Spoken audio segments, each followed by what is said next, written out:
Paid কোর্সের যে registration আমাদের চলছিল, যেখানে আমরা ম্যাথ পাচ্ছিলাম, মক টেস্ট তোমাদের দিচ্ছিলাম এবং বায়োলজি করানো হচ্ছিল, সেটা রেজিস্ট্রেশন ক্লোজ হয়ে গেছে। কিন্তু প্রচুর রিকোয়েস্ট আসার জন্য অনলি বায়োলজিটা আমরা চালু করলাম। You can avail biology paid course, only biology paid course. এর যে তোমাদের ডিটেলস, এর মধ্যে কিন্তু ম্যাথ এবং মক টেস্ট নেই। এর যে ডিটেলস মানে ফিস কত হবে, কোন মাস পর্যন্ত চলবে, অলরেডি শুরু হয়েছে কি না, সমস্ত ব্যাপারে যদি ডিটেলস জানতে চাও তাহলে 8670838797, এটা আমার পার্সোনাল নম্বর ডেফিনেটলি নয়, এটা WB এক্সাম পোর্টালের অফিসিয়াল হোয়াটসঅ্যাপ নাম্বার। অনলি হোয়াটসঅ্যাপে SMS করতে পারবে, ডোন্ট কল, অনলি হোয়াটসঅ্যাপ করো, কারণ কল সবসময় ধরা যায় না, যার ফলে তোমাদের অসুবিধা হতে পারে, তোমরা মনক্ষুণ্ণ হতে পারো। সেই জন্য অনলি হোয়াটসঅ্যাপে SMS করো, আমি তোমাদের ডিটেলস দিয়ে দেবো, বা যিনি ওখানে অ্যাভেলেবেল থাকবেন তিনি ডিটেলস দিয়ে দেবেন। আমি তো সবসময় থাকি না, বাট যিনি থাকবেন তিনি তোমাদের ডিটেলসটা দিয়ে দেবেন, ঠিক আছে? এটা অনলি বায়োলজি পেড কোর্স। তোমরা অনেক দিন ধরে অনেকে চাইছিলে স্যার বায়োলজির পেড কোর্সটা দিন, ঠিক আছে? তো বায়োলজি পেড কোর্সটা তোমাদের চালু করা হলো। তোমরা চাইলে এখানে ডিটেলস জানতে পারবে।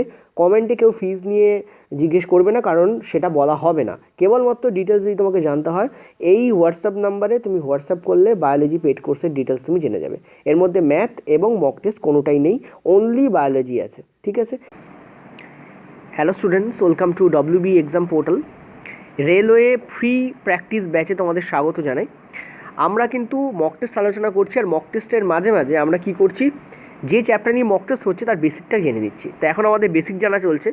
পিরিয়ডিক টেবিলের উপরে আমরা অলরেডি একটা ভিডিও দিয়েছি, সেখানে আমি আলোচনা করেছি কীভাবে পিরিয়ড অনুযায়ী যোজ্যতা বাড়ে বা কমে লেফট থেকে রাইটে যাওয়ার সময়, কেন কমে কেন বাড়ে, ইলেকট্রন কক্ষপথ কেন কমে কেন বাড়ে, ইত্যাদি ইত্যাদি নিয়ে আমি আলোচনা করেছি আগের দিন, এবং ভীষণ ডিটেলস ভিডিও ছিল, ঠিক আছে? আজকে আমি আলোচনা করছি আয়োনাইজেশন, ঠিক আছে?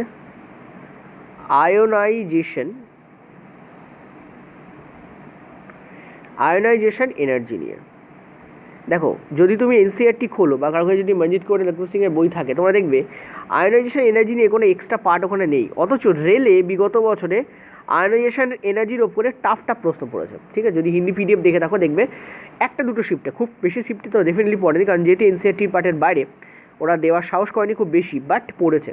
যেহেতু পড়েছে আমাকে করে রাখতে হবে, ঠিক আছে? কারণ তোমাদের যদি একটা পড়ে যায় কোনো শিফটে, তখন তোমরা বলবে স্যার আপনি তো করেননি এটা, তো ডেফিনেটলি আমাকে করে যেতে হবে, ঠিক আছে? ধরো সাপোজ এটা একটা তোমাদের অ্যাটম, এটা একটা কি অ্যাটম, এটা একটা অ্যাটম। অ্যাটম মানে তো জানো পরমাণু, ঠিক আছে?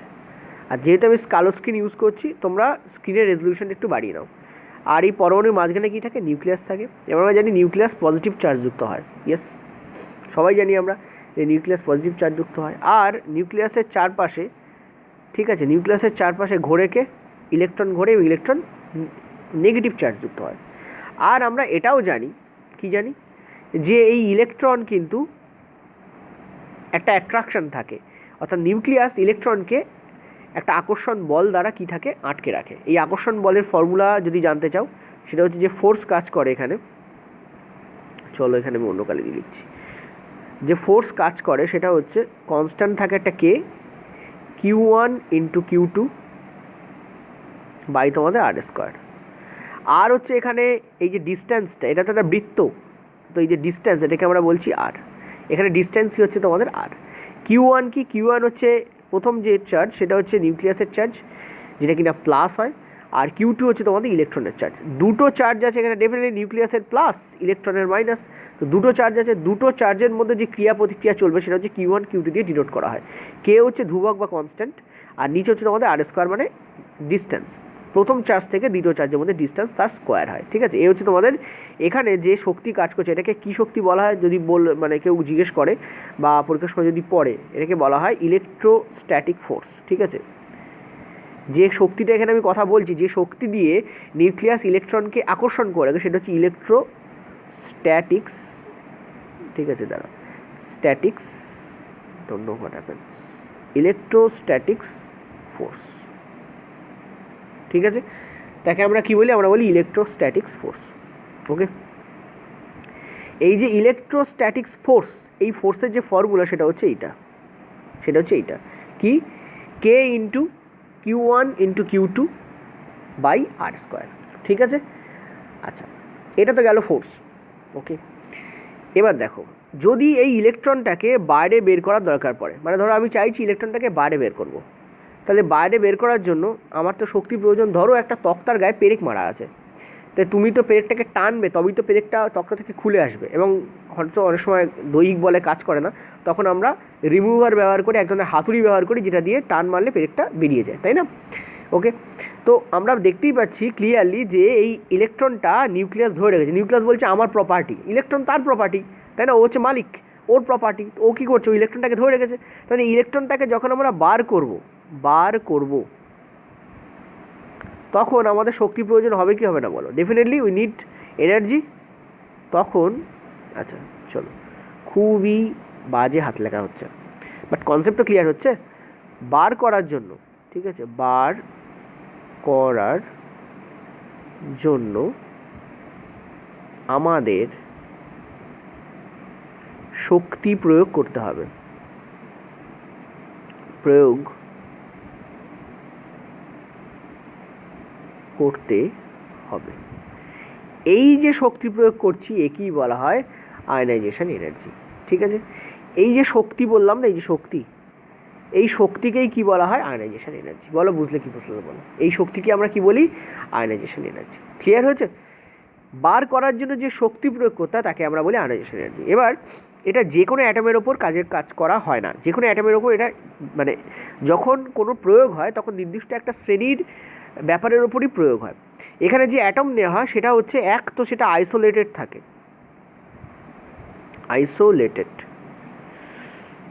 আইসোলেটেড মানে কি? আলাদা। এখন আলাদা আলাদা অ্যাটম তুমি কোথায় পাও? গ্যাসে পাও, তাই না? কারণ গ্যাসে অ্যাটমগুলো, পরমাণুগুলো একে অপর থেকে দূরে দূরে থাকে। যদি একটা সলিড নাও, সলিড আর গ্যাসের মধ্যে পার্থক্য কী? বুঝতেই পারছো, সলিড অ্যান্ড গ্যাসের মধ্যে কী পার্থক্য থাকে? সলিড হচ্ছে তোমাদের সলিডই হয় না, তাকে তো গ্যাসের মতো আলাদা করা যায় না। কিন্তু আমরা যদি একটা গ্যাস নিই, ধরো সাপোজ, এখন তো উনুন দেখাই যায় না, আগে উনুন দেখা যেত, তো উনুনে যখন ধোঁয়া ওড়ে তখন জানো, বা বিভিন্ন জায়গায় ধোঁয়া তো দেখেছো, ঠিক আছে, ধূমপান তো অনেকেই করো, তো বুঝতেই পারছো যে সেখানে কি হয়, ধোঁয়ার মধ্যে দিয়ে আমরা হাত দিয়ে দিতে পারি। আমরা কি ইটের মধ্যে দিয়ে এরকম হাত চালাতে পারি না? কারণ কি, ওখানে অ্যাটমগুলো খুব স্ট্রিক্টলি কনস্ট্রিক্টেড থাকে, ঠিক আছে? যেখানে যখন তুমি ধোঁয়া ওড়ে তখন দেখবে ওর মধ্যে দিয়ে হাত পাস করা যাচ্ছে, ঠিক আছে? অর্থাৎ ওটা অ্যাটমগুলো কী হয়? কনস্ট্রিক্টেড থাকে না, অর্থাৎ আইসোলেটেড, আলাদা আলাদা, এবং গ্যাসিয়াস মানে গ্যাসে এটা পাওয়া যায়। আর হচ্ছে নিউট্রাল অ্যাটম দিতে হয়, ঠিক আছে? চার্জহীন নিউট্রাল অ্যাটম দিতে হয়। এটাও লিখে দিই, নিউট্রাল অ্যাটম। ওকে, নিউট্রাল অ্যাটম, চার্জহীন, ঠিক আছে? ওকে, এরকম অ্যাটম তোমাদের নিতে হয়। ওকে, এই হচ্ছে ফার্স্ট কেস। আচ্ছা, চার্জহীন কেন? কারণ আমরা জানি যে নর্মালি চার্জ থাকে না, তোমরা জানো যে নর্মালি কী হয়? চার্জ থাকে না, ঠিক আছে? নিউট্রাল অ্যাটম দিতে হয়। আচ্ছা, এই হচ্ছে তোমাদের টোটাল গেল। তা নাহলে কী হয়? প্রয়োগ অসম্পূর্ণ থেকে যায়। তো এই ক্ষেত্রে অনেক সময় নিষ্ক্রিয় গ্যাস নিয়েও করা হয়, কারণ নিষ্ক্রিয় গ্যাসে চার্জহীন থাকে, তোমরা জানো, নিউট্রাল অ্যাটম থাকে। আচ্ছা, আশা করি বুঝতে পারছো। এই হচ্ছে খুব ইম্পর্ট্যান্ট পার্ট, যেটা আমি তোমাদের এখানে আলোচনা করলাম, is very very very important. আচ্ছা, এবার দেখো সেকেন্ড পেজে আমি যাচ্ছি। এই যে আমরা আয়নাইজেশন এনার্জি পড়ছি, এর একক তো হবে, কারণ একে তো পরিমাপ করা যায়। তো আয়নাইজেশন যে এনার্জি আছে, এই আয়নাইজেশন এনার্জির একক কি? দেখো, একক দুটো হয় এর। একটা হচ্ছে ইলেকট্রন ভোল্ট পার অ্যাটম, আর একটা হয় হচ্ছে কিলো জুল পার মোল। এই দুটো এর একক হয়। ওকে, কিলো জুল পার মোল। এবার একটা জিনিস দেখো, এই যে আমি বলছি electron volt per atom, 1 EV equal to তোমাদের 1.6 ইন্টু 10⁻⁻19, ঠিক আছে, জুল। ওকে, আর 1 EV মানে electron volt equal two 96.5 kilo joule. এই দুটো তোমরা রিলেশন একটু মনে রাখবে, ব্যাস, এখানে আর কিছু নেই। আয়নাইজেশন মানে আরও আছে, মানে এই পেজটাতে আর কিছু নেই। একক হচ্ছে ইলেকট্রন ভোল্ট পার অ্যাটম এবং কিলো জুল পার মোল, দুটো important. 1 electron volt equal to 1.6 into 10⁻9, sorry not 9, 19, sorry, দেখেছো তো ভুল হয়ে যাচ্ছিলো, -19 জুল। আর 1 ইলেকট্রন ভোল্ট ইকুয়াল টু কী হয় 96.5, অ্যারাউন্ড 96 লেখা হয়, বেশি বলতে তাই পাওয়া যায়, ঠিক আছে, কিলো জুল পার, এত জুল পার মোল। আচ্ছা একটা কাজ করছি, এখানে আমি এইভাবে না লিখে এখানে লিখি 1 electron volt per atom equal to তোমাদের কী হয় 96.5 কিলো জুল পার মোল হয়, ঠিক আছে। এই ওকে, সেভ করে রাখছি যাতে তোমাদের পরে দিতে পারি আমি, তোমরা চাইলে খাতায় লিখে নিতে পারো। বেসিক্যালি ব্যাপারটা হচ্ছে তোমাদের নেওয়া। ওকে, এই হচ্ছে আমরা টোটাল জানলাম। এবার দেখো একটা জিনিস, ধরো সাপোজ একটা এলিমেন্ট আছে, সেটা হচ্ছে এক্স, ঠিক আছে। এক্স থেকে তুমি একটা ইলেকট্রন বার করে নিচ্ছ, তাহলে এটা কিসে পরিণত হবে, এক্স প্লাসে পরিণত হবে, ঠিক আছে, এক্স প্লাসে পরিণত হবে ডেফিনেটলি, এবং ছোটো হয়ে যাবে এর আকার, কারণ একটা ইলেকট্রন এক্সট্রা ছিল না, বেরিয়ে গেল একটা ইলেকট্রন, তাহলে এর আকারটা ছোটো হয়ে গেল। ওকে, এর আকার কী হলো তোমার, ছোটো হয়ে গেল। তার মানে এখানে তুমি দেখতে পেলে এখানে কিন্তু ইলেকট্রন বের হচ্ছে, বেরিয়ে যাচ্ছে, ইলেকট্রন বেরিয়ে যাচ্ছে, মানে এখানে কিন্তু এনার্জি লাগছে। এনার্জি যেহেতু লাগছে, তার মানে এখানে কিন্তু আয়নাইজেশন এনার্জি আসছে। এবার এই আয়নাইজেশন এনার্জি, ঠিক আছে, ভালো করে বুঝবে, এই আয়নাইজেশন এনার্জি কিন্তু হিটের আকারে বেরোয় বা হিটের আকারে দেওয়া যায়, এটাকে বলা হয় ডেল্টা এইচ। ডেল্টা এইচ মানে কি, হিট চেঞ্জ। হিট চেঞ্জকে মানে পরিবর্তনকে আমরা ডেল্টা এইচ বলে লিখি, ঠিক আছে। চেঞ্জ ইন হিট, আমি হিট চেঞ্জ বলে লিখলাম, এটাকে আমরা কী বলি, আমরা ডেল্টা এইচ বলে লিখি। তোমরা যে তাপমোচী আর তাপ গ্রহণকারী দুটো বিক্রিয়া পড়ো, একটা হচ্ছে এক্সোথার্মিক আর একটা হচ্ছে তোমাদের এন্ডোথার্মিক। বলো এই দুটো বিক্রিয়ার মধ্যে ওপরেরটা কোন বিক্রিয়া? এটা রেলের প্রশ্ন, তোমরা ভাবছো এটা আমি এমনি দিচ্ছি না, এটা রেলের প্রশ্ন, ঠিক আছে। যখন ইলেকট্রন আয়নাইজেশন এনার্জি বেশি হয় বা যখন আয়নাইজেশন এনার্জি লাগছে, তখন সেটা তাপমোচী বিক্রিয়া নাকি তাপ গ্রহণকারী বিক্রিয়া, এক্সোথার্মিক অর এন্ডোথার্মিক। মনে রাখবে, ইলেকট্রন বেরিয়ে যাওয়া হচ্ছে তাপ গ্রহণকারী বিক্রিয়া, তাপ দিতে হচ্ছে তোমাকে, কারণ শক্তি প্রয়োগ হচ্ছে এখানে, আর শক্তি তাপ হিসাবেই এখানে দেওয়া যায়। শক্তি কী হিসেবে দেওয়া যায়, তাপ হিসেবে দেওয়া যায়, ঠিক আছে। তুমি যখন এখানে তাপ দিচ্ছ, তখন কি হচ্ছে, ইলেকট্রন নড়ে বসছে, ও শক্তি এনার্জি নিচ্ছে এবং রিলিজড হচ্ছে, ঠিক আছে। এটা তাপ গ্রহণকারী বিক্রিয়া। তো আমি তাপ মোচেটা এখান থেকে তুলিয়ে দিচ্ছি। কোনো জায়গায় যখন আয়নাইজেশন এনার্জি প্রয়োগ হচ্ছে, তখন সেটা কিন্তু তাপ গ্রহণকারী বিক্রিয়া, নট তাপ মোচনকারী। এটা মনে রাখবে, ভেরি ভেরি ইম্পর্টেন্ট প্রশ্ন। এটা হচ্ছে কনসেপ্ট নাম্বার 1 গেল তোমার। এবারে তো কনসেপ্ট আলোচনা করতে আমরা এসছি, তাই না, কনসেপ্ট নাম্বার 1। চলো নেক্সট কনসেপ্ট নাম্বার 2তে যাওয়া যাক। কনসেপ্ট নাম্বার 2 ভালো করে বুঝবে, সেটা হচ্ছে সাকসেসিভ আয়নাইজেশন এনার্জি কী। চলো এটা আমি সেভ করে দিলাম, কারণ এখানে বেশি গেছে, আর কিছু বলার নেই। আস্তে আস্তে প্রত্যেকটা কনসেপ্ট ক্লিয়ার করতে করতে যাবো। কনসেপ্ট নাম্বার 2, কনসেপ্ট নাম্বার 2, এটা হচ্ছে সাকসেসিভ আই বলে লিখছি, ঠিক আছে। আয়নাইজেশন এনার্জিকে আমি কী বলে লিখছি, I, successive I. Successive I কি, ভেরি ইজি, কোনো চিন্তা করার কোনো কারণ নেই, আমার সঙ্গে থাকো, শেষ পর্যন্ত বুঝিয়ে দেবো। ধরো এই হচ্ছে প্রথম আমাদের অ্যাটম ছিল এক্স, এর থেকে ফার্স্টে একটা ইলেকট্রন বেরোলো, ঠিক আছে। তাহলে এটা কিসে পরিণত হলো, এটা ইলেকট্রন প্লাসে পরিণত, মানে এক্স প্লাসে পরিণত হলো, ঠিক আছে। তাহলে এখানে যে আয়নাইজেশন এনার্জি লাগে তাকে আমরা বলি I1, কারণ একটা বের করতে লাগছে, ঠিক আছে। তো এটা এখানে ইলেকট্রন প্লাসই ছিল, তার থেকে মানে এইটাই আমি আবার এখানে লিখলাম, ঠিক আছে। ক্লিয়ার হয়েছে, বুঝতে পারছো কি পারছো না বলো। ওকে, এর থেকে আর একটা ইলেকট্রন বেরোলো, তাহলে এটা আর একটু ছোটো হয়ে যাবে। এবার কি হবে, +2 হয়ে গেল, কারণ দুটো বেরিয়ে গেছে। দেখো মনে রাখবে, যখন বেরোয় তখন সেটা আমরা প্লাস দিয়ে লিখি, এবং সেখানে আমরা যতগুলো বেরোচ্ছে সেটা আমরা মাথায় লিখি, ঠিক আছে। এখানে তুমি চাইলে +1 লিখতে পারো ওপরটায়, যেহেতু একটা বেরোচ্ছে, কিন্তু 1-এর কোনো ভ্যালু দেওয়া হয় না, ওই জন্য 1 লেখা হয় না, ঠিক আছে। এখানেও আয়নাইজেশন এনার্জি লাগলো আমার, যে ডেফিনেটলি তুমি বের করছো, ফলে লাগবে তো বটেই, তাই না, তুমি বের করছো, সো লাগবে তো বটেই। এটা হচ্ছে আয়নাইজেশন এনার্জি 2। নেক্সট তুমি কী করলে, আবার এই +2 থেকে আর একটা বের করলে, তাহলে এটা কিসে পরিণত হলো, +3-তে পরিণত হলো। এখানেও ডেফিনেটলি I3 লাগছে। তোমাদের যদি প্রশ্ন করে যে I1 বেশি নাকি I2 বেশি নাকি I3 বেশি, ঠিক আছে, ভালো করে বুঝো, I1 বেশি নাকি I2 বেশি নাকি I3 বেশি, সবসময় মনে রাখবে, always remember it, I3 always বেশি হয়। এমনিতে তোমরা জানো 1 থেকে 3 বড়, তো অলওয়েজ মনে রাখবে 3 বড় হয়, ঠিক আছে, সব থেকে বড়, গ্রেটেস্ট, ঠিক আছে, গ্রেটেস্ট, এটা হচ্ছে গ্রেটার, ওকে, এটা হচ্ছে গ্রেট,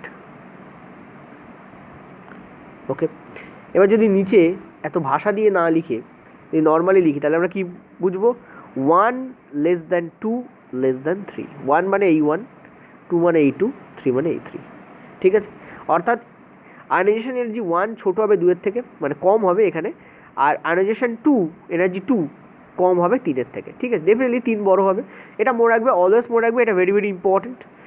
প্রথমবার রিলিজ করলে কম এনার্জি দরকার পড়ে, দ্বিতীয়বার করলে আরও বেশি দরকার পড়ে, তৃতীয়বার করলে আরও বেশি দরকার পড়ে। এর কারণ কি? এর কারণ তোমাকে বলি। সাপোজ ধরো হিন্দি সিনেমা হয় না যে সবাইকে গুন্ডা মেরে দিচ্ছে, ঠিক আছে, হয় না, গুলি করে দিচ্ছে সবাইকে, আর লাস্ট যে মানে বেঁচে আছে তাকে যখন ভিলেন মারতে যায় তখন কি হয়? নায়ক মানে আপ্রাণ চেষ্টা করে তাকে বাঁচানোর, কারণ তার কাছে আর কিছু নেই। ব্যাপারটা ওটা এরকম, অনেক আছে এক্সের কাছে, বললে একটা যায় যাক, কোনো ব্যাপার নেই। তারপরে আবার আরেকটার দিকে হাত যেই বাড়ানো হয়েছে তখন এক্স বলছে মা আমার তো একটা আমি দিয়ে দিয়েছি, আর দেবো কেন? তো ওটাও আমরা জোর করে নিয়ে নিলাম। তারপর যখন আবার আমরা ওর কাছ থেকে নিতে যাচ্ছি, বলছে না আমি একদম দেবো না, আমি ধরে রাখবো একদম, যত চেষ্টা করো না কেন আমি দেবো না। কিন্তু আমরা তাও আরও বেশি হিট প্রয়োগ করে কী করলাম? ওকে বার করলাম। তাহলে আমাদের হিট প্রয়োগ সব থেকে কোথায় করতে হচ্ছে বেশি? সব থেকে বেশি আমাদের হিট প্রয়োগ এই জায়গায় করতে হবে, এইখানে আমাদের হিট প্রয়োগ সব থেকে বেটার করতে হবে। কোথায়? আয়োনাইজেশন এনার্জি 3-তে, এই পজিশনে আমাদের হিট প্রয়োগ সব থেকে বেশি, হিট মানে তাপ, সব থেকে বেশি প্রয়োগ করতে হয়। ওই জন্য আমরা বলতে পারি যে আমাদের ionization energy 3 is greater than 2 greater than 1। Clear হলো? Concept clear? দেখো কনসেপ্ট যদি একবার ক্লিয়ার হয় না, পরীক্ষার সময় আমাদের কোশ্চেন দেখলে মনে পড়ে যাবে। হ্যাঁ, তোমরা হয়তো ভাববে যে স্যার আমাদের তো মাঝখানে মনে থাকে না, মনে থাকবে না তো, যে কোশ্চেন্স দেখবে, প্রশ্ন যেই দেখবে তখন দেখবে হ্যাঁ স্যার তো এটা পড়েই ছিল, এই ব্যাপার উনি বলেছিলেন, তাহলে মনে থেকে যাবে, ঠিক আছে। একবার চোখের দেখা দেখে যাও, ঠিক আছে, ভিডিওগুলো জাস্ট পড়ো আর এখানেই পড়াশুনো করে ফেলো। খাতা লিখবো, মাথায় লিখবো, সব করো না, একেবারে টোটালি মাথায় লেখো, ঠিক আছে, মাঝখানে যেন খাতা না থাকে আর, ওকে।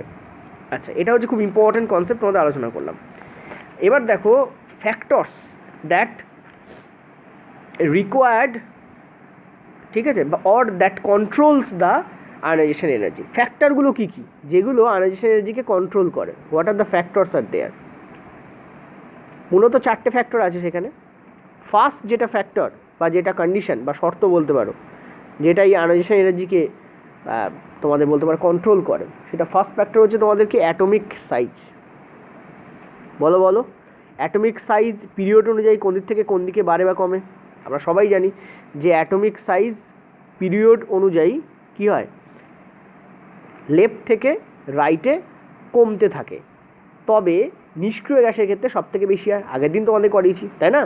আমি আগের দিন কিন্তু তোমাদের পড়িয়েছি, কি পড়িয়েছি?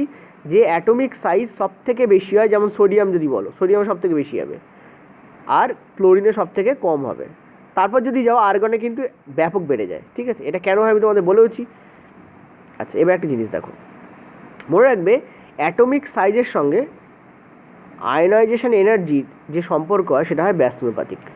সেটা কী হয়? সেটা তোমাদের ব্যাসনুপাতিক সম্পর্ক হয়। এস বলে লিখলাম, অ্যাটমিক সাইজ, ঠিক আছে। অ্যাটমিক ব্যাসার্ধের সাথে আয়োনাইজেশন এনার্জি যে সম্পর্ক হয় সেটা কী হয়? তোমাদের ব্যাসনুপাতিক। এটা কেন হয় একটু বলে দিই। এটা হয় এই কারণে, তুমি বলো একটা অ্যাটম আছে ছোটো এইটুখানি, আর একটা অ্যাটম আছে বিশাল বড় এইটুখানি, এখানে আছে ইলেকট্রন, এখানে আছে ইলেকট্রন, এই জায়গায় আছে আমার নিউক্লিয়াস, এখানে এর আছে নিউক্লিয়াস। বলো কার রেডিয়াস বেশি? ডেফিনেটলি যেটা বড় তার রেডিয়াস বেশি হবে, তাই না? তাহলে রেডিয়াস বেশি মানে দূরত্ব বেশি, দূরত্ব বেশি মানে কি? টান কম, টান কম মানে কি? আয়োনাইজেশন এনার্জি কম প্রয়োগ করতে হবে ইলেকট্রনটাকে বার করার জন্য। ইয়েস অর নো বলো, ঠিক আছে? বুঝতেই পারছো? দেখো আমার পরিবারের খুব ক্লোজ কেউ যদি মারা যায়, ঠিক আছে, আমি তোমাদের আমারটা দিয়ে উদাহরণ দিয়ে দেখাচ্ছি, তাহলে আমার কষ্ট বেশি হবে। কিন্তু আমার দুঃসম্পর্কের কেউ যদি মারা যায় তাহলে আমার অত কষ্ট হবে না, আমার কম কষ্ট হবে, তাই না? এখানে ইলেকট্রন ক্লোজলি রিলেটেড। দেখো রেডিয়াস কম, আর এর যে ভ্যালু সেটা ভেরি লো। এখানে দেখো আর এর ভ্যালু যথেষ্ট বড়, ঠিক আছে। তো যথেষ্ট বড় হওয়ার জন্য এর থেকে টান কম হয়, ঠিক আছে। এর যে টান থাকে, এখানেও এন আছে, এন আমি লিখছি না, এন থেকে ইলেকট্রনের টান কম, আর টান কম বলে এখানে কী হয়? আয়োনাইজেশন এনার্জি কম প্রয়োগ করতে হয়, কম লাগে। অর্থাৎ অ্যাটমিক সাইজের সঙ্গে আয়োনাইজেশন এনার্জি কী হয়? ব্যাসনুপাতিক সম্পর্কে থাকে। যত বেশি অ্যাটমিক সাইজ তত কম লাগে আয়োনাইজেশন এনার্জি, ঠিক আছে। যেটা যদি আমি মুখে না বলে কথায় লিখে দিই তাহলে কী বলবো? যত বেশি অ্যাটমিক সাইজ তত কম আয়নাইজেশন এনার্জি। ঠিক আছে, এইটুকু মাথায় রাখবে, এটা ভেরি ইম্পর্ট্যান্ট। যত বেশি অ্যাটমিক সাইজ তত কম হবে তোমার কি আয়নাইজেশন এনার্জি। ঠিক আছে, নেক্সট চলো। নেক্সট হচ্ছে আমার যেটা এখানে ইম্পর্ট্যান্ট প্রভাব বিস্তার করে সেটা হচ্ছে নিউক্লিয়ার চার্জ, মানে প্রোটন চার্জ। ঠিক আছে, নিউক্লিয়াসের তো অ্যাকচুয়ালি চার্জ থাকে না, প্রোটনের চার্জটাই নিউক্লিয়াসের চার্জ। ঠিক আছে, নিউক্লিয়াস চার্জ বা চার্জ অফ প্রোটন চার্জ মানে প্লাস চার্জ। ঠিক আছে, প্রোটন চার্জ, প্রোটনের টয়কর হওয়া হয়তো উচিত। ঠিক আছে, তো প্রোটন চার্জ এক্ষেত্রে কী হয় দেখো, নেক্সট ওয়ান, প্রোটন চার্জ বা নিউক্লিয়াস চার্জের ক্ষেত্রে কী হয় দেখো, প্রোটন চার্জ বা নিউক্লিয়াস চার্জের ক্ষেত্রে যেটা হয় মনে রাখবে, নিউক্লিয়াস চার্জ যত বেশি, ঠিক আছে, আয়নাইজেশন এনার্জি তত বেশি। মানে রিলেশন কী হলো, সমানুপাতিক সম্পর্ক। ঠিক আছে, প্রোটন চার্জ মানে নিউক্লিয়াস চার্জ যত বেশি, আয়নাইজেশন এনার্জি তত বেশি। এটা কেন হয় মুখে বলে দিচ্ছি। ধরো তুমি কাউকে, বা ধরো একটা পেরেক ভালো করে গেঁথে আছে, তো তাকে তোলার জন্য বেশি এনার্জি দরকার। আর ধরো একটা পেরেক আলতো করে গাঁথা আছে, ঠিক আছে, ধরো একটা পেরেক আলতো করে গাঁথা আছে, তো তাকে তোলার জন্য কম এনার্জি প্রয়োজন। ঠিক সিমিলারলি নিউক্লিয়াস চার্জ কী করে, ইলেকট্রোস্ট্যাটিক ফোর্স কী করে, ইলেকট্রনকে ধরে রাখে। তাহলে নিউক্লিয়াস চার্জ যত বেশি হবে, ইলেকট্রন মানে আয়নাইজেশন এনার্জি তত বেশি লাগবে ইলেকট্রনকে ছাড়ানোর জন্য। তুমি কাউকে খুব জোরে ধরে আছো, আরেকজন যদি তাকে টানে, তাহলে তার বেশি এনার্জি প্রয়োগ করতে হবে না। আর তুমি ধরো কাউকে আলতো করে ধরে আছো, ধরো সাপোজ তুমি ট্রেনে যাচ্ছ, তুমি ফোনটা আলতো করে ধরে তুমি ফোনে মেসেজ চেক করছো, পকেট মার উঠলো, ফোনটা ছ্যাট করে ছিনিয়ে নিয়ে চলে গেল। কেন ছিনিয়ে নিতে পারলো অত তাড়াতাড়ি? কারণ তুমি আলতো করে ধরেছিলে। এবার যদি তুমি ফোনটাকে খুব জোরে ধরে রাখতে, তাহলে কী হতো, তাহলে অত সহজে সে নিতে পারতো না। ব্যাপারটা তাই। নিউক্লিয়াস চার্জ কী করে, ইলেকট্রনকে খুব জোরে ধরে রাখে বা ধরে রাখে। যদি বেশি নিউক্লিয়াস চার্জ হয়, তাহলে ডেফিনেটলি কী হবে, সেখানে আয়নাইজেশন এনার্জি কী লাগবে, বেশি লাগবে। ঠিক আছে, ক্লিয়ার হলো। আর নিউক্লিয়াস চার্জ বেশি কখন হয়, যখন প্রোটন সংখ্যা বেশি হয়। কারণ প্রোটন সংখ্যা যত বেশি হবে, সেটাই তো নিউক্লিয়াস চার্জ। ওকে, তো আমরা বলতে পারি এখানে আরেকটা জিনিস ভেরি ইম্পর্টেন্ট, সেটা হচ্ছে প্রোটন সংখ্যা যত বেশি, ঠিক আছে, প্রোটন সংখ্যা খাতায় লিখে নিও কিন্তু, ঠিক আছে, যত বেশি আইইও তত বেশি। বা এটাকে অন্যভাবে লিখে দেওয়া যায়, এভাবে না লিখে তোমাদের কনফিউজ করে দিতে পারে। এভাবে না লিখে আমি সমানুপাতিক চিহ্ন দিয়ে লিখি আই। ঠিক আছে, প্রোটন সংখ্যা যত বেশি, আই কিন্তু তত বেশি হবে। ঠিক আছে, ভেরি ইম্পর্ট্যান্ট। আচ্ছা, নেক্সট চলো পরেরটাতে।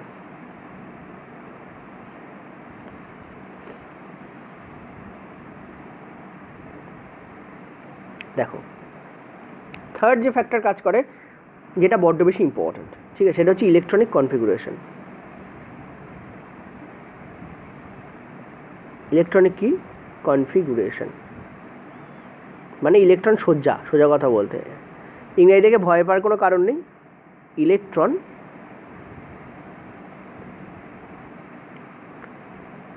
সজ্জা বা সজ্জা বানান তো দন্তেস্ব বর্গের জয় জয়াকার হয়। সজ্জা মানে এখানে সাজানো।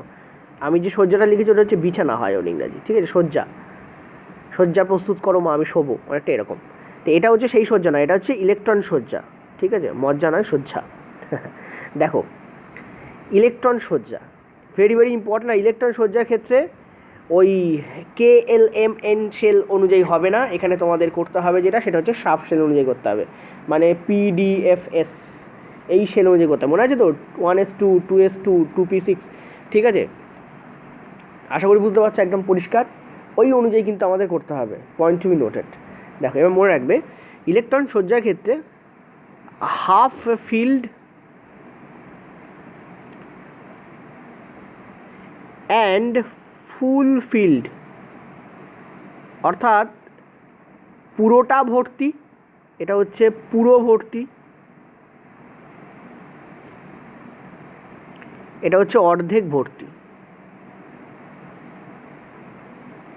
এই দুটো কন্ডিশন হলে এই দুটো যদি কন্ডিশান হয় তাহলে আইই মানে আয়নাইজেশন এনার্জি বেশি লাগে,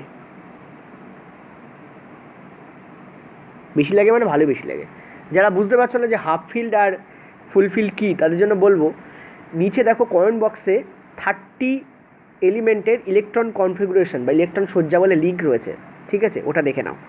30 প্রথম 30টা মৌলের ইলেকট্রন সজ্জা বলে একটা লিঙ্ক দেখো কমেন্ট বক্সের ফার্স্ট কমেন্টে রয়েছে, ঠিক আছে, ওটা প্লিজ দেখে নাও, কারণ ওটা দেখলে তবে তোমরা বুঝতে পারবে এখানে হাফ ফিল্ড আর ফুল ফিল্ড কী বলছি। ওটা অলরেডি আমি করিয়ে দিচ্ছি, ওই জন্য খুব বেশি ডিসকাস এখানে আমি করবো না, বাট আমি তোমাদের যতটা প্রয়োজন সেটা আমি বুঝিয়ে দিচ্ছি। দেখো এই যে হাফ ফিল্ড আর ফুল ফিল্ড যখন এই শব্দ দুটো আসে তখন আমরা জানি এখানে আমরা বলছি সাবশেল অনুযায়ী, ঠিক আছে, সাবশেল অনুযায়ী বলছি। আমাদের সাবশেলগুলোর নাম কি তোমরা সবাই জানো, পি হচ্ছে একটা সাবশেল, ঠিক আছে, ডি হচ্ছে একটা সাবশেল, এস হচ্ছে একটা সাবশেল, ঠিক আছে। এসে কটা ঘর থাকে আমরা জানি দুটো ঘর থাকে, এসে কটা ঘর থাকে দুটো ঘর থাকে। ডিতে কটা ঘর থাকে আমরা জানি 10টা ঘর থাকে। পিতে কটা ঘর থাকে আমরা জানি 6টা ঘর থাকে, ঠিক আছে। সর্বাধিক ঘর পিতে কটা থাকে 6টা থাকে। আচ্ছা আরেকটা আছে এফে থাকে 14, কিন্তু এফটা এখানে কাজে লাগে না কারণ এফের প্রচুর ভ্যারিয়েশন দেখা যায়, ঠিক আছে, ঠিক আছে। হাফ ফিল্ড এটা হচ্ছে ফুল ফিল্ড, অর্থাৎ পিতে টোটাল 6টাই ঘর আছে, মানে তোমার বাড়িতে গেলে যদি আমি 3টে ঘর পাই তাহলে আমি কী বলবো তোমার বাড়িতে কটা ঘর আছে, টোটাল 3টে ঘর আছে, ঠিক আছে, টোটাল 3টে ঘর আছে। আর ধরো কারোর বাড়িতে 2টো ঘর আছে, তার মানে তার টোটাল কটা ঘর আছে 2টো ঘর আছে, ওটা হচ্ছে তোমাদের পুরোটা, ঠিক আছে, পুরো ঘর। এবার যদি বলা হয় তোমার বাড়ির অর্ধেক ঘর কত, তুমি বলবে 4টে যদি হয় তাহলে তুমি বলবে 2টো অর্ধেক, কারোর বাড়িতে 2টো আছে সে বলবে 1টা অর্ধেক, ঠিক আছে। তেমনই ফুলফিল কেসে কী হয়, পিতে যদি 6 হচ্ছে ফুল, ডিতে 10 হচ্ছে ফুল, এসে 2 হচ্ছে ফুল, আর এফে হচ্ছে 14 হচ্ছে ফুল, ঠিক আছে। হাফ ফিল্ড মানে কি, এটা অর্ধেক করে দাও, ক্লিয়ারলি বুঝতেই পারছো না, একদম সিম্পল। হাফ ফিল্ড মানে কি এর অর্ধেক, মানে এটা হবে তোমাদের 3, এটা হবে তোমাদের 5, এটা হবে তোমাদের 1, এটা হবে তোমাদের 7, ওকে, অর্থাৎ এদের হাফ হাফ। তো যখন এরকম সাবশেল ডিভিশন তুমি পাবে বা সজ্জা পাবে যেখানে ফুল আছে অথবা হাফ আছে, তখন কিন্তু আই বেশি লাগবে, মানে আয়নাইজেশন এনার্জি কী হবে তোমাদের বেশি লাগবে। এক্সাম্পল দিয়েই বুঝতে পারবে। চলো দেখো উদাহরণ যদি আমি এখানে দেওয়া স্টার্ট করি, উদাহরণ, ঠিক আছে, উদাহরণ দেখো লিথিয়ামের ক্ষেত্রে কী হয়, অ্যাটমিক নাম্বার কত 3, তারপর কি আমাদের বেরিলিয়াম অ্যাটমিক নাম্বার কত 4, লিথিয়াম বেরিলিয়াম তারপরে বোরন অ্যাটমিক নাম্বার কত আমাদের 5, তারপর লিথিয়াম বেরিলিয়াম বোরন তারপর কার্বন, ঠিক আছে, অ্যাটমিক নাম্বার কত আমাদের 6, তারপর নাইট্রোজেন 7, অক্সিজেন 8, তারপর হচ্ছে তোমাদের ফ্লোরিন, ঠিক আছে 9, আর একদম লাস্টে আমাদের কী থাকে, নিয়ন থাকে, ঠিক আছে, সেটা হচ্ছে আমাদের 10, এই আমাদের থাকে। আচ্ছা ইলেকট্রনিক কনফিগারেশন লিখতে আরম্ভ করো। তোমরা জানো 2 এবং 1 এটা হচ্ছে তোমাদের শেল অনুযায়ী, আমি এখানে শেল অনুযায়ী লিখবো না, সাবশেল অনুযায়ী লিখবো, কারণ এখানে আমাদের সাবশেল ইম্পর্টেন্ট, ঠিক আছে। সাবশেলের যে কনফিগারেশন তোমরা অনেকেই জানো হয়তো 1s2, 2s2, 2p6, 3s2, ঠিক আছে, এই পর্যন্ত আমি লিখলাম কারণ এখানে মিটে যাবে। তাহলে বলো 1s2 এসে কটা যায় আমরা জানি, একটু আগেই বললাম এসে সবাই 2টো যেতে পারে, 2টো চলে গেল। তারপরেরটায় 2s কী থাকবে 1 থাকবে। এখানে দেখো এখানে কি হবে, চলো আরেকটা কালি ইউজ করি, 1s2, 2s2 থাকবে, কারণ দেখো এখানে 2 আর 1 3, ওপরে দেখো এই যে এগুলো বসাচ্ছে এগুলো হচ্ছে 2 আর 1, ওপরে দেখো এখানে 3 হচ্ছে, ঠিক আছে, আশা করি বুঝতে পারছো। আর এদিকে দেখো 2 আর 2 4 হচ্ছে, তোমরা বলবে 1s কি 2s কি, এগুলো হচ্ছে সাবশেল, অতটা বোঝার দরকার নেই, তোমাদের ওই থিওরিটা খালি মনে রাখতে হবে। কী মনে রাখতে হবে, এই যে যেটা লিখেছি এটা একটু মনে রাখতে হবে, এই অনুযায়ী বসে, ঠিক আছে। আচ্ছা নেক্সট এটা দেখো বোরনে 1s2, 2s2, তাহলে 2 আর 2 4 আর 1 5, মানে পরের শেলটায় যাবে, 2p কী হবে 1 হবে। এখানে কি হবে তোমাদের 1s2, ঠিক আছে, 1s2, 2s2, তারপর তোমাদের কী হবে 2p 2 হবে তোমাদের, ঠিক আছে, 2p কী হবে এখানে 2, কারণ 2 আর 2 4, 4 আর 2 6, এটাই কী হবে তোমাদের 1s2, 2s2, 2p, 3 হবে, কারণ 2 আর 2 4, 4 আর 3 7, পাওয়ার গুণ গুনবে, পাওয়ার নয় যদিও তবু তোমরা পাওয়ার গুণ গুনবে, যদি ধরে নাও এটা পাওয়ার তো পাওয়ার। নেক্সট এটা দেখো, অক্সিজেনের ক্ষেত্রে কী হবে, 1s2 2s2 2p4 হবে, 2 আর 2 4, 4 আর 4 8। নেক্সট এটা দেখো, এটা কী হবে তোমাদের 1s2 2s2, 2 আর 2 4 হয়ে গেলে তাহলে 5 বাকি আছে, তাহলে 2p6 পর্যন্ত যেতে পারে, তো 2p এখানে 5 হবে। ঠিক আছে, নেক্সট হচ্ছে আমাদের নিয়ন। ঠিক আছে, নিয়নটাকে চলো একটু অন্য কালিতেই লিখি, কারণ নিয়ন ইজ ভেরি ইম্পর্ট্যান্ট। কোন কালি বা ইউজ করি, চলো সাদা ইউজ করি। নিয়নের ক্ষেত্রে দেখো 1s2 2s2 2p কটা থাকতে পারে বলো, 2pতে কটা থাকতে পারে, 6টা থাকতে পারে, তো সর্বাধিক এখানে 6টাই আছে, দেখো 6, 2 আর 2 4, 6 আর 4 10, পাওয়ারগুলো যোগ করে দেখো এখানে যা ভ্যালু আছে সেইটা আসছে। ঠিক আছে, প্রত্যেকটা এটাকে বলা হয় সাবশেল অনুযায়ী কাউন্ট, এবং এই সূত্রটা মনে রাখতে হয়। আর এর মাথায় যেগুলো লেখা রয়েছে, এই যে 2, এই যে 2, এই যে 6, এই যে 2, এগুলো যেগুলো লেখা রয়েছে এরা হচ্ছে তোমাদের, এগুলো কি, এগুলো হচ্ছে জাস্ট তোমাদের ওই এস কক্ষপথে কতগুলো আসতে পারে। একটু আগে তোমাদের বলেছি এস কক্ষপথে সর্বাধিক 2টো, পি কক্ষপথে সর্বাধিক 6টা আসতে পারে, তেমনই এখানে এই মাথায় যে পাওয়ারগুলো লেখা থাকে, এই সূত্রের যে পাওয়ার লেখা আছে সেটা হচ্ছে সর্বাধিক কটা ওখানে থাকতে পারে। আর এখানে যেগুলো এসছে সেগুলো সর্বাধিক কতগুলো আছে এখানে। ঠিক আছে, ধরো তোমার বাড়িতে 6টা ঘর আছে, তাহলে 6টা ঘরে সর্বাধিক 6জন ব্যক্তি থাকতে পারে, যদি প্রত্যেককে একটা করে ঘর দেওয়া যায়। ঠিক আছে, 6টা ঘরে সর্বাধিক 6জন ব্যক্তি থাকতে পারে যদি প্রত্যেককে একটা করে ঘর দেওয়া যায়। কিন্তু তোমার বাড়িতে 3জন আছে, তাহলে 3টে ঘর তোমার ফিল আপ হবে। ব্যাপারটা হচ্ছে এরকম, পি নামক ঘরে, মানে পি নামক বাড়িতে সর্বাধিক 6টা ঘর আছে, এস নামক বাড়িতে সর্বাধিক 2টো ঘর আছে। কিন্তু এখানে দেখো, এখানে পি নামক ঘরটা পূর্ণ, দেখো এখানে 6টাই আছে, নিয়নের ক্ষেত্রে বলছি। ঠিক আছে, এইখানটা বলছি, নিয়নের ক্ষেত্রে দেখো পি নামক ঘরটা পূর্ণ, কারণ 6টাই আছে আর 6টাই ঘর এখানে আছে আর 6জন ব্যক্তি এখানে আছে। কিন্তু পিতে দেখো 6টা ঘর পূর্ণ নেই, পিতে 5টা ঘর পূর্ণ আছে, এখানে দেখো 4টে ঘর পূর্ণ আছে। অর্থাৎ ঘর কতগুলো আছে আর ঘরের লোক কতগুলো আছে, এই দুটো ব্যাপার এখানে তোমাকে মাইন্ডে রাখতে হবে। ঠিক আছে, এবার আমি একটু আগে কি বলেছি যে হাফ ফিল্ড আর ফুল ফিল্ড। ঠিক আছে, তুমি ক্লিয়ারলি দেখতে পাচ্ছ, যেটা আমি তোমাদের দাগাচ্ছি সেটাকে দেখো, বেরিলিয়াম। বেরিলিয়ামের ক্ষেত্রে দেখো ভ্যালেন্স যে ইলেকট্রন, ভ্যালেন্স শেল, তাতে দেখো এসে 2টোই থাকতে পারে, এখানে দেখো ফুল আছে।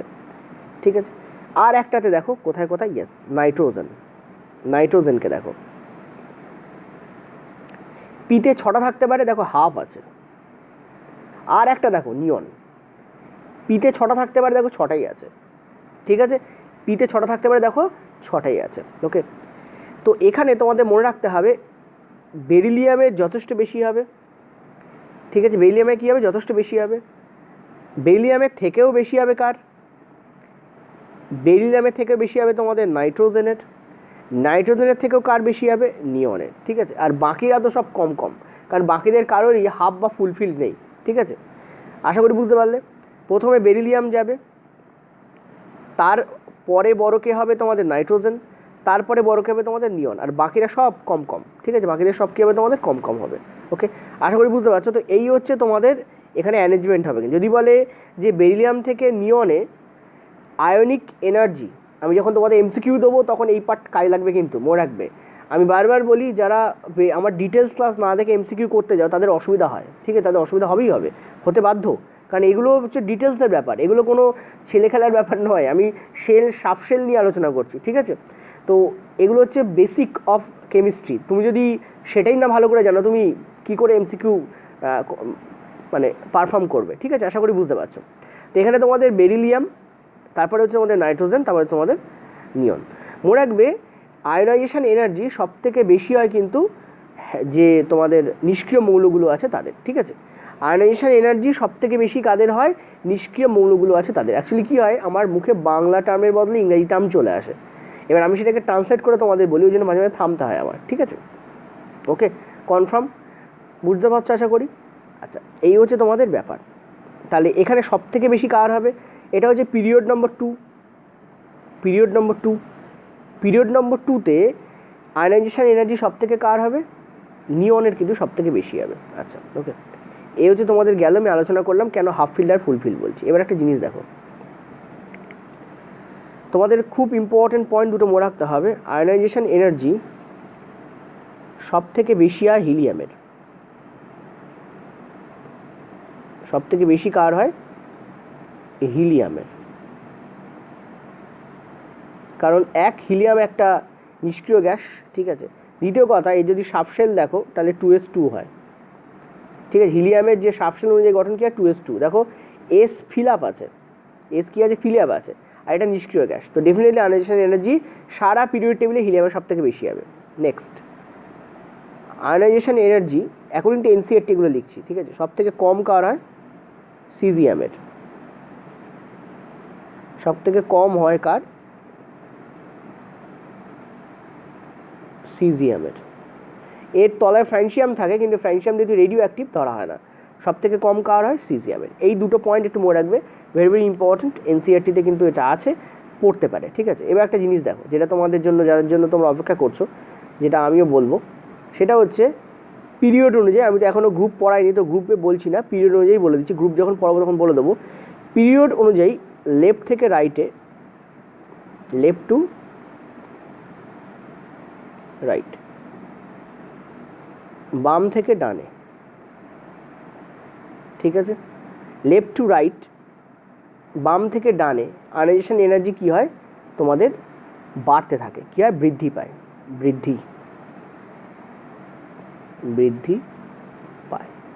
এটা তোমাদের মনে রাখতে হবে, ঠিক আছে। লেফট থেকে রাইটে আয়নাইজেশন এনার্জি কী হয়? তোমাদের বৃদ্ধি পায়। ওকে, তো এই হচ্ছে তোমাদের টোটাল আমি আজকে যে আলোচনা করলাম, এই আলোচনাগুলোর ওপরেই কিন্তু তোমাদের প্রশ্ন আসে, নর্মালি তোমাদের প্রশ্ন পড়বে। এর থেকেও ডিটেলস আলোচনা হয়, বাট সেগুলো তোমাদের রেলের যে 9-10-এর যে পার্ট, তার মধ্যে পড়ার চান্স খুব কম, ঠিক আছে। আর একটা ছোট্ট পার্ট যদি তোমাদের আমি আলোচনা করে দিই, ঠিক আছে। চলো এই পার্টটা আলোচনা করে দেওয়া যাক। যদিও এটা এনসিআরটির বাইরে, বাট স্টিল তোমাদের পড়তে পারে, সেই জন্য আলোচনা করে দিচ্ছি, ঠিক আছে। কারণ এনসিআরটির বাইরেও কিছু পার্ট ছোটো ছোটো পড়েছে। সেটা হচ্ছে, ধরো সাপোজ তোমাদের বলা হলো এই হচ্ছে অক্সিজেন। অক্সিজেন অ্যাটমিক নাম্বার কত আমরা জানি? 8। আর এই হচ্ছে আমার নাইট্রোজেন, কত আমাদের? 7। এটা এনসিআরটিতে আছে বলে তোমাদের দেখাচ্ছি। যদি ইলেকট্রনিক কনফিগুরেশন করো এদের, তুমি কি পাবে? 1s2, 2s2, 2p, 2 4, 2p, sorry 2p4, এই তো পাবে না? 2 4, 4 4 8। এর কি পাবে? 1s2, 2s2, 2p3 পাবে, ঠিক আছে। ধরো সাপোজ তুমি একবার, ওয়ান টাইম, একবার, অনলি একবার তুমি ধরো ইলেকট্রন বার করলে। তো প্রথমে তুমি একবার বার করলে, এর থেকেও বার করলে, এর থেকেও সাপোজ ধরো তুমি একটা ইলেকট্রন বের করে নিলে। তুমি কী করলে? তুমি একটা ইলেকট্রন বের করে নিলে, ঠিক আছে। 1 electron you are removing, 1 electron, একটা ইলেকট্রন তুমি বের করছো। বলো অক্সিজেনের না নাইট্রোজেনের, কার ক্ষেত্রে এই একটা ইলেকট্রন বের করার জন্য বেশি এনার্জি প্রয়োজন হবে? অক্সিজেনের প্রয়োজন হবে নাকি নাইট্রোজেনের? দেখো ভালো করে তাকাও। আমাদের পি শেলে কটা থাকে? এও পি শেল দিয়ে শেষ হয়েছে, এও পি শেল দিয়ে শেষ হয়েছে। আচ্ছা, বাকিগুলো কেন নিচ্ছি না? কারণ আমরা জানি যে ইলেকট্রন যখন বেরোয় তখন লাস্ট কক্ষপথ থেকে বেরোয়। এই লাস্ট কক্ষপথ মানে এখানে সাবশেল, সেটা কোনটা? সেটা হচ্ছে অরবিটাল। সেটা কোনটা? সেটা হচ্ছে পি, ঠিক আছে। সেটা হচ্ছে পি, ওকে। তো পি সাবশেলে, ঠিক আছে, পি সাবশেলে আমরা দেখতে পাচ্ছি সেখান দিয়ে বেরোবে। এরও লাস্ট পি, এরও পি আছে। তাহলে এর পি কি ফিল আছে নাকি হাফ ফিল আছে? কোনোটাই নেই, না এটা হাফ ফিল না এটা ফুল ফিল। কারণ পিতে তো 6টা থাকে, ফুল হলে 6টা হবে, হাফ হলে 3 হবে। অর্থাৎ অক্সিজেনের ক্ষেত্রে এই ইলেকট্রনটাকে বের করা সোজা হবে, পয়েন্ট টু বি নোটেড। অক্সিজেনের ক্ষেত্রে এই ইলেকট্রনটাকে বের করা কী হবে? ইজি হবে, ইজি। মানে এখানে এনার্জি কম লাগবে। মানে আমরা কোনো কাজ করতে গেলে ইজি কখন বলি? যেখানে এনার্জি লাগবেই না, মানে কাজটা অ্যাটেম্প করলাম আর হয়ে গেল, তাকে আমরা ইজি কাজ বলি। আর এক্ষেত্রে দেখো আমরা দেখতে পাচ্ছি এক্ষেত্রে পি দেখো 3 আছে, দ্যাট মিনস 6টা 3টে আছে, অর্থাৎ হাফ ফিল্ড আছে। এক্ষেত্রে কিন্তু বার করা কী হবে? হার্ড হবে, ঠিক আছে। এক্ষেত্রে বার করা কী হবে? হার্ড হবে। তো প্রথম যদি তুমি অক্সিজেন থেকে একটা ইলেকট্রন বের করো, আর যদি তুমি নাইট্রোজেন থেকেও একটা ইলেকট্রন বের করো, তাহলে নাইট্রোজেনের ক্ষেত্রে কঠিন হবে। নাইট্রোজেনের ক্ষেত্রে কঠিন কেন হবে? কারণ আয়নাইজেশন এনার্জি বেশি লাগছে এখানে, বেশি এনার্জি দিতে হচ্ছে তোমাকে একটা ইলেকট্রনকে বের করার জন্য নাইট্রোজেনের ক্ষেত্রে অক্সিজেন অপেক্ষা। ক্লিয়ার হয়েছে? তো ফার্স্ট কেসে আমরা কি দেখলাম? নাইট্রোজেন বেশি, তো আমি গ্রেটার দ্যান দিলাম এখানে, ফার্স্ট কেসে আমরা কী দেখলাম, নাইট্রোজেন বেশি, ঠিক আছে, নাইট্রোজেনের ক্ষেত্রে আমরা কী করলাম, গ্রেটার দ্যান দিলাম। ক্লিয়ার হয়েছে, আশা করি বুঝতে পারছো। নেক্সট চলো, আবার আমরা কী করলাম, আবার আমরা ইলেকট্রন বার করছি, ঠিক আছে, দ্বিতীয় কেস আমরা কী করছি, আবার ইলেকট্রন বার করছি। দেখো আমরা কী করলাম, এর থেকে ইলেকট্রন আবার বের করে নিলাম। সাপোজ ধরো আর একটা ইলেকট্রন আমরা বের করছি। আচ্ছা একটা কথা বলি, এই ইলেকট্রন যখন বেরিয়ে গেছে তখন এর কনফিগারেশন কী হবে, 1s1, সরি 1s1 তো নেভার মানে হয়, লাস্টে হয় 1s2, 2s2, 2p3 হয়ে গেছে এখন, কারণ চারটে ছিল, একটা বেরিয়ে গেছে, ঠিক আছে। আর এখানে কনফিগারেশন কী হয়েছে, 1s2, 2s2, 2p2 হয়ে গেছে, কারণ তিনটে ছিল, একটা বেরিয়ে গেছে, ঠিক আছে। ক্লিয়ার হয়েছে, দেখো আস্তে আস্তে তোমাদের বোঝাচ্ছি যাতে তোমাদের কোনো কনফিউশন না থাকে। এবার নেক্সট চলো, দেখো এর থেকে আমি আবার একটা ইলেকট্রন বের করছি, আর এর থেকে আমি আবার একটা ইলেকট্রন বের করছি। তাহলে এবার দেখো কি হয়, ভালো করে বোঝো, প্রত্যেকটা জিনিস তোমাকে বোঝাতে যাচ্ছি। যদি এই কনসেপ্ট তুমি ক্লিয়ার করতে পারো, তাহলে পরীক্ষার সময় তোমাদের এর উপর যা কোশ্চেন আসবে তুমি তাই পারবে, যা কোশ্চেন আসবে আমার গ্যারেন্টি, যা প্রশ্ন আসবে তাই পারবে, এই দুটো এক্সাম্পল যদি ভালো করে বোঝো। বলো এবার দেখো এখানে আছে 2p3, তার মানে তুমি যদি আর একটা ইলেকট্রন বের করতে চাও, এবার এক্ষেত্রে কিন্তু হাফ ফিল্ড হয়ে গেছে, আর একটা ইলেকট্রন বের করছো, এক্ষেত্রে তুমি আরেকটা ইলেকট্রন বের করছো, এক্ষেত্রে কিন্তু তোমার হার্ড হবে, এক্ষেত্রে আমার কী হবে, হার্ড, এই কাজটা করা আমার হার্ড হয়ে যাবে। হার্ড কেন হবে, কারণ এখানে দেখতে পাচ্ছ 3 হয়ে গেছে, অর্থাৎ হাফ ফিল্ড হয়ে গেছে। পিতে কটা লাগে, পিতে 6টা থাকে, পি একটা বাড়ি যার মধ্যে 6টা ঘর আছে, কিন্তু এখানে দেখতে পাচ্ছ হাফ ফিল্ড আছে, অর্ধ। আর এখানে দেখো কোনো হাফ ফিল্ডের ব্যাপার নেই, মানে এক্ষেত্রে ব্যাপারটা কী হবে, আমার ইজি হবে, ঠিক আছে। তার মানে এবার আমার অক্সিজেন জিতবে, নাইট্রোজেন হেরে যাবে, ঠিক আছে। আগের বার নাইট্রোজেন জিতেছিল, অক্সিজেন হেরে গেছিলো। দেখো আমি প্রথম কেসে কী দিয়েছি, নাইট্রোজেন গ্রেটার দ্যান অক্সিজেন, এবারে আমি কী দিচ্ছি, অক্সিজেন গ্রেটার দ্যান নাইট্রোজেন। মানে এবারে অক্সিজেনে বেশি আয়নিক এনার্জি প্রয়োজন হবে আমার নাইট্রোজেন অপেক্ষা ইলেকট্রনটাকে বের করার জন্য। কারণ কি, কারণ এখানে হাফ ফিল্ড আছে, হাফ ফিল্ড আর ফুল ফিল্ড, এই দুটো কেসের ক্ষেত্রে আয়নাইজেশন এনার্জি বেশি প্রয়োগ করতে হয় ইলেকট্রনকে রিমুভ করার জন্য, ঠিক আছে। এটাই আমি বলতে চাইছি। তাহলে আজকের ক্লাস তোমাদের এই পর্যন্তই থাকলো। নেক্সট দিন যখন আমি এমসিকিউ দেবো, তখন তোমরা দেখতে পারবে কতটা ইম্পর্ট্যান্ট এই ব্যাপারগুলো বোঝা ছিল। ফার্স্ট অ্যান্ড সেকেন্ড ভিডিও আমি তোমাদের যা দিয়েছি। চলো নেক্সট দিন আবার দেখা হচ্ছে। নিচে পিডিএফ আছে, ডাউনলোড করে নিও।